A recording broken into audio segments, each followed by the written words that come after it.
Now, I know as you were growing up, you had a bit of a heart for the next generation and so on. You were into football. I know that. Tell us a little bit about your experiences there.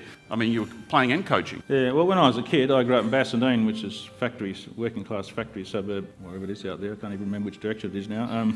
And really all I wanted to do was to play league football for Swan Districts, which is the local team. But I didn't play football for Swan Districts, and you might think because I became a busy doctor. No, it's because I wasn't good enough. Actually, I did play one league game, but I was pretty much a reserves player. But my best fun really was playing. I loved playing, but I had 6 years of coaching. I coached at the University Football Club, initially the A Colts and then the A grade. Won a few premierships and had just the most fabulous time. And those young men, they're almost like sons to me. I see them and we did a lot of hugs and great to see. It's a great relationship and I did love it. Because you would sometimes end up saying, hang on, I want to be in a sense more than a coach and more than just the football game.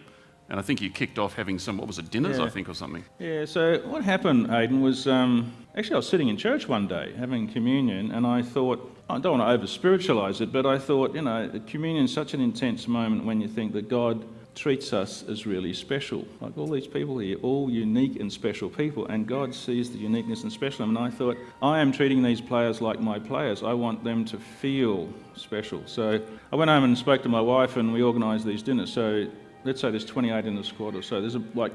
I decided to get them around in groups of 4. And they would come around for a 3-course meal to our house, which Jackie would cook, which is obviously why I asked her permission.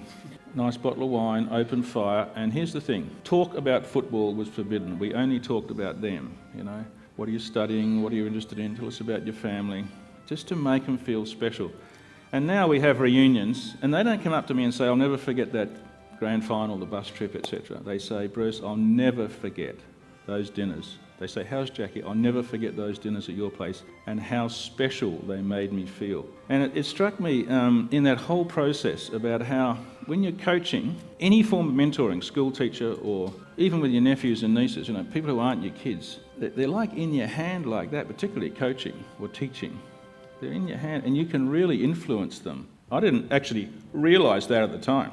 If I'd known back then how much those young men were watching me in my role as a husband and a dad, I'm not sure I would have. I knew I wasn't such a great husband and dad, but they were watching.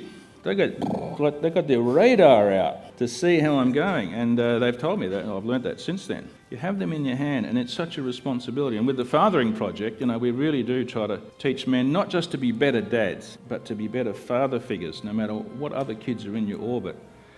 And that turned out to be a great thrill, and I'm grateful to God that laid it on my heart at that moment in communion. Really a special kind of touch.